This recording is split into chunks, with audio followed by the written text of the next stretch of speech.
커피와 대우주는 같습니다. 돌을 닦는다는 것은 어떤 룰이나 규정된 방법이 있는 게 아니라 실질적으로 의식만, 마음만 내면 되는데 마음을 내지 않아요. 돌을 닦는 방법이다 라고 하니까 진리를 공부하는 방법을 따로 연구를 해서 하려고 하니 어려운 거예요. 모든 대상이 전부 다 도 닦는 대상이 될 수가 있는 겁니다. 그런데 여러분들은 예를 들어서 경에서 따와야 되고 성자한테서 따와야 되고 어떤 아주 똑똑한 인간한테 따와야 되고 이런 개념을 가지고 있기 때문에 도 닦는 게 어려운 거예요. 나 같은 경우는 그런 게 전혀 없었어요.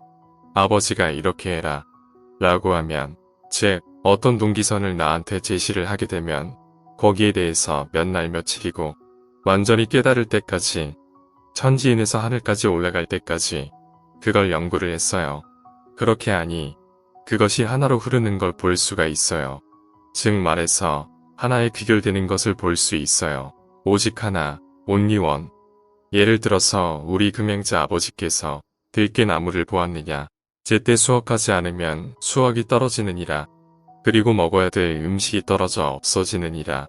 이렇게 말씀하셨어요. 그런데 그것이 땅에만 국한되는 것도 아니고 사람한테 국한되는 것도 아니고 그 다음에 땅에 국한되는 것도 아니고 하늘에까지 국한되는 걸 볼 수 있어요. 즉 말해서 내가 의식을 갖다가 도량형이라고 이제 내 의식의 어떤 변화가 하늘까지 가지 않으면 하늘을 절대 알 수가 없고 정복할 수가 없어요. 그 다음에 내 의식의 도량이 우리 의식의 경계가 땅에 가 있지 않으면 땅을 절대 정복할 수가 없어요. 그 다음에 의식의 경계가 사람에 가 있지 않으면 사람을 정복할 수가 없어요. 그것과 마찬가지로 나의 에너지파가 어떤 책이나 성자의 언어나 아니면 정법이나 상법이나 모든 걸 떠나서 내가 관심이 있고 인연이 있는 모든 삼라만상에 전부 다 나의 천지인하고 같기 때문에 거기서 수행할 수 있는 자료를 찾을 수가 있는 거예요. 즉 말해서 여러분들은 쪼그려 앉아서 틀고 기빼고 오늘도 그 추운 과수원에 가겠지만 결국은 자기의 고생을 낳고 세월을 날려버리고 자기의 어떤 제한된 인생을 낭비하는 것을 볼 수가 있어요. 그런데 실질적으로 도를 닦는 데는 내가 어떤 룰이 있는 거나 책 읽는 거나 경을 읽는 거나 언어가 있는 거나 성자가 있는 건 그건 아무 의미가 없어요. 도를 닦는 것은 내 마음에서 우러나면 되는 거야. 진실로 믿어버리고 진실로 사랑하고 진실로 믿고 참되고 신행이 우선이 돼야 되는 거예요.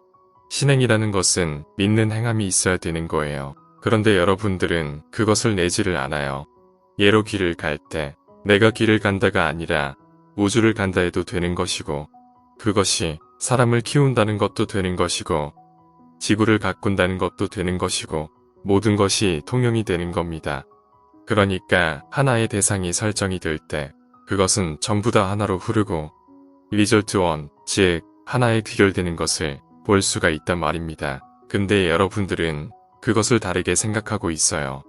수없이 자기의 의식에 맞는, 자기 구미에 맞는, 자신의 의묵에 맞는 걸로 변화를 시켜서 앞으로 나가려 하니 무거워서 못 가고 많이 알아서 못 가고 많이 저장을 해서 못 가고 아무것도 못 가는 것이야. 나 같은 경우 지금같이 여러분하고 커피를 먹고 차를 한잔 나누고 있어요. 근데 나는 이 차를 먹고 있는 게 아니고 나하고 같이 탄생한 생로병사가 같이 있는 이 커피와 나는 함께해야 되고 그 다음에 서로 돕고 살기 때문에 나는 이 커피를 먹고 있어요. 이 커피 한 잔이 결국은 우주까지 가는 것을 알 수 있어요. 왜? 같기 때문에. 커피가 없으면 커피 속에는 뭐가 들어있어요? 지수와 풍이 들어있습니다. 지수와 풍이 없다면 우주 자체가 존재할 수 없어요. 그래서 이퀄입니다. 뭐가 형성이 되냐 하면 하늘, 즉 하늘과 커피는 같다. 그 다음에 삼천대천, 그레이트 코스모스와 커피는 같다. 이것이 논리상으로 가능한 겁니다. 우리의 의식의 확장이라는 것은 멀리 있는 게 아니고 우리가 그것을 자꾸 생각하고 노력하고 끊임없이 믿고 진실로 받아들이고 그것을 갈구하는, 강구하는, 그러니까 진리를 강구하는 그런 마음이 있어야 진리를 깨달을 수가 있어요. 도 닦는 방법이 기공을 해가지고 도 닦아줍니까? 안 돼요. 죽을 때까지 기공해서는 도는 안 닦아져요. 내 몸이 깨끗해진다고 또 닦아집니까? 없어요. 그런 것은 의식의 전환이 와야 하거든요. 의식의 전환이 와야 하고 의식의 개혁이 있어야 되고 인식의 차이는 믿음의 차이를 낳듯이 인식의 변화가 절대적으로 필요합니다.